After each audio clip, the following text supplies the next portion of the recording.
Salut, c'est Marc. Dans cette vidéo, on va regarder un problème que vous pourriez avoir au niveau de votre site web, c'est-à-dire les erreurs 404. Une erreur 404, c'est lorsque l'on va cliquer sur un lien et qu'on va être redirigé vers une page qui n'existe plus ou qui a été déplacée. Donc, ça peut arriver quand vous travaillez avec des sites extérieurs. Quand vous allez faire un lien vers un site extérieur, il se peut qu'entre-temps, la personne ait changé au niveau de page la structure de son site et de ce fait, le lien que vous avez dans votre article ou dans votre page redirige vers une page qui n'existe plus.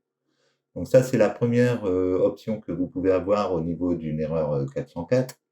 Autre possibilité que vous pouvez avoir, c'est d'avoir créé du contenu sur votre site web et à un moment ou à un autre, vous avez soit fait une modification dans votre site ou alors vous avez fait une modification dans une URL et vous avez oublié de refaire une redirection au niveau de votre site pour indiquer la nouvelle URL au niveau de votre site.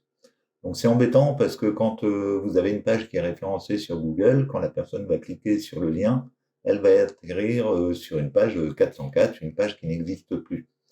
Donc en faisant une redirection, quand la personne cliquera, même si le titre a été modifié, peu importe, même si la page a été modifiée, en cliquant dans les résultats de recherche, ça va lui permettre d'être dirigé vers la bonne page directement.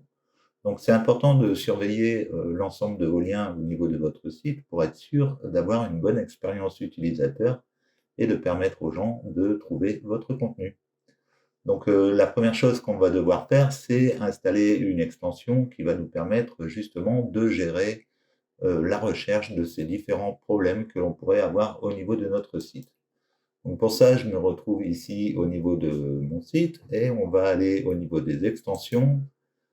Et dans les extensions, on va cliquer ici sur Ajouter une extension. L'extension que l'on va installer est une extension gratuite que l'on peut utiliser pour surveiller les URL cassées au niveau de son site WordPress. Donc elle se nomme Broken Link Checker. Vous appuyez sur Entrée et on la retrouve ici. Donc moi, elle est déjà installée, je ne vais pas la réinstaller. Vous l'installez et ensuite vous l'activez. Une fois qu'elle est installée et activée, on va la retrouver ici dans la colonne d'administration sur la gauche et vous allez choisir local plutôt que cloud. La version locale fonctionne très bien. Donc on va prendre ici local. On va aller dans les réglages. Et dans les réglages, vous allez voir que l'extension se sera mise en activité dès que vous aurez lancé l'activation de votre extension au niveau de WordPress.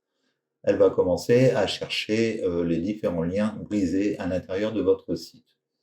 Donc ça va prendre un certain temps, mais elle va faire ça en arrière-plan. C'est-à-dire qu'une fois qu'elle aura fini le check-up au niveau de votre site, vous recevrez un mail qui vous avertit du nombre de liens cassés à l'intérieur de votre site, etc. Donc il suffira ensuite de vous rendre sur votre site et de réparer les différentes erreurs, et on verra comment réparer ces différentes erreurs. Les paramètres par défaut ici de l'extension sont très bien, donc je vous invite à les laisser, ils fonctionnent très bien. La seule chose que vous pouvez rajouter à la rigueur, c'est votre clé API YouTube. Si vous avez beaucoup de vidéos à l'intérieur de votre site, ça sera mieux. Vous retrouverez votre clé API dans votre compte perso YouTube au niveau de votre interface. Donc vous pouvez l'indiquer ici et ensuite vous allez pouvoir indiquer dans quel type de lien vous voulez faire des recherches. Donc selon ce que vous cherchez exactement, vous allez cocher les différentes cases. La plupart du temps, on va rechercher ça dans les articles et les pages.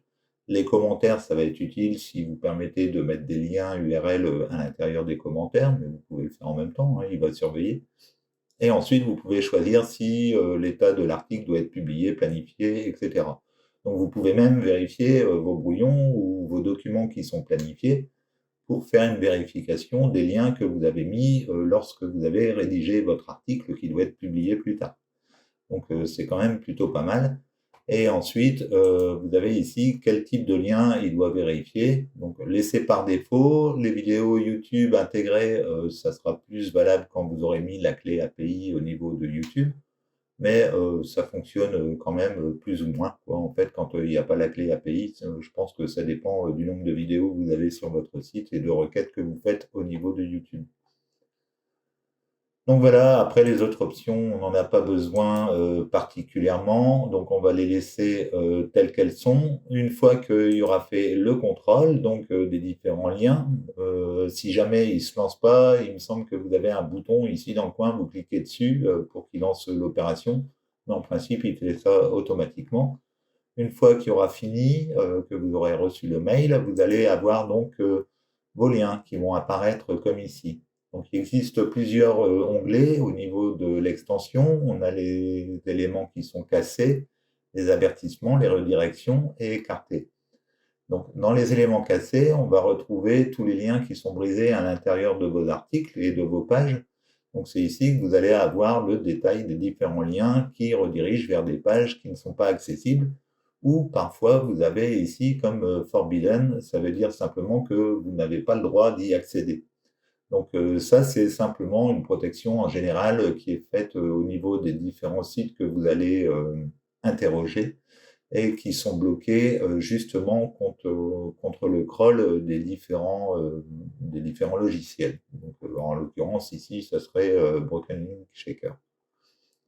Donc, quand vous avez Forbidden, comme ça, ce qu'il faut faire, c'est à chaque fois aller ouvrir l'URL pour vérifier si elle est cassée ou elle existe. Comme par exemple ici, l'URL existe, donc je peux ensuite indiquer en dessous comme quoi je veux ignorer ou indiquer comme quoi c'est non cassé. Et dans ce cas-là, il va la répertorier dans les liens qui seront réparés. Donc vous faites ça avec toute la liste. Quand vous avez du NotFound, vous faites pareil, vous allez vérifier. S'il faut que vous avez un NotFound ou un problème sur un lien ici, vous retrouvez le nom de l'article ou de la page qui est concerné par le problème. Donc vous pouvez très bien aller dans l'article ou la page en question et aller voir le lien qui est concerné et le modifier vers une page qui existe ou le supprimer comme vous voulez. Donc, soit vous le faites directement dans les articles ici, et quand c'est pas possible, quand ça vient d'un travail que vous avez fait au niveau de votre site, que vous avez supprimé une page ou des trucs comme ça, à ce moment-là, eh ben, il faudra directement travailler ça dans l'extension redirection que je vous montrerai rapidement juste après. Une fois que vous avez donc réparé les liens cassés, vous avez également des avertissements. Donc là, ça va être les endroits où vous n'avez pas l'autorisation d'y accéder. On peut voir ici qu'on a beaucoup de vidéos YouTube, c'est justement parce que j'ai pas mis la clé API. Donc YouTube bloque les requêtes qui sont faites par l'extension. Vous aurez plus ces alertes-là quand vous aurez mis la clé API dans l'extension, si jamais vous avez des vidéos sur votre site. Ensuite, vérifier, par exemple ici, on a ici du forbidden, mais on a juste un lien dessus, on ne sait pas trop, donc c'est un lien qui est intégré à l'intérieur de l'article. Ce qu'il faudrait là, ça serait aller dans l'article et vérifier où se trouve ce lien et voir s'il redirige vers un contenu qui existe. Et dans ce cas-là, après, avertir, soit non cassé, ignorer ou revérifier. Donc, quand vous faites une réparation dans votre site, que vous allez rediriger vers un lien qui existe, vous faites simplement revérifier et lui, il va vérifier si tout est OK au niveau du nouveau lien. Après, vous avez donc les redirections. Donc ça, c'est bien, c'est quand vous avez fait déjà des redirections à l'intérieur de votre site. Lui, il va surveiller également si ces redirections sont bien faites. Donc, il se peut que vous ayez fait une redirection d'une page qui était en 404, et pour en finir, vous faites une redirection à nouveau vers une page 404. Ben, là, comme ça, il va vérifier les redirections qui seront faites au niveau de votre site pour éviter d'avoir des erreurs. Donc, théoriquement, quand vous avez fait tout le travail, vous devez tout avoir en 200 OK ici, et en lien cassé ici, vous ne devez plus avoir rien du tout, hein. Tout doit être retiré quand vous avez fait tout le travail qui est nécessaire au niveau de votre site. Donc, ça peut arriver que vous ayez des liens qui soient cassés et qui ne redirigent pas vers l'extérieur. Ça sera des liens internes à votre site. Où vous avez des problèmes de maillage, enfin de direction vers du nouveau contenu.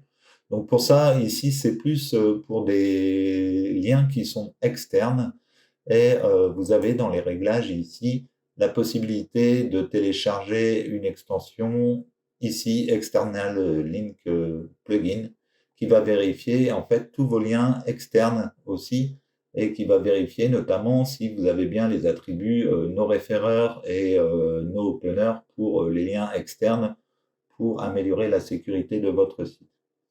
Donc une fois que vous avez toute la liste de vos liens cassés, comme ça, si vous ne pouvez pas faire la modification directement dans le contenu qui est ici, ou alors que le lien n'existe plus, il va falloir le supprimer, et pour ça, il va falloir installer une nouvelle extension qui se nomme Redirection, qu'on a déjà vu dans plusieurs vidéos que je vous ai déjà parlé, puisque je suis plutôt fan de cette extension. Donc on peut aller dans les extensions, on peut aller dans Ajouter une extension et ici on marque Redirection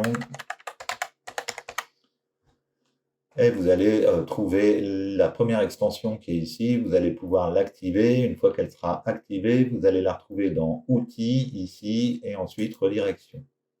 Et à ce moment-là, vous mettrez une nouvelle redirection en cliquant sur Ajouter une redirection. Vous mettez l'ancienne URL ou l'URL qui est cassée et vous mettez la nouvelle URL qui sera ici. Donc d'abord, vous gérez au niveau de Broken Link Shaker, vous faites les réparations que vous pouvez, et celles que vous ne pouvez pas, il faudra les traiter avec l'extension redirection pour dire d'avoir une bonne redirection de chaque page.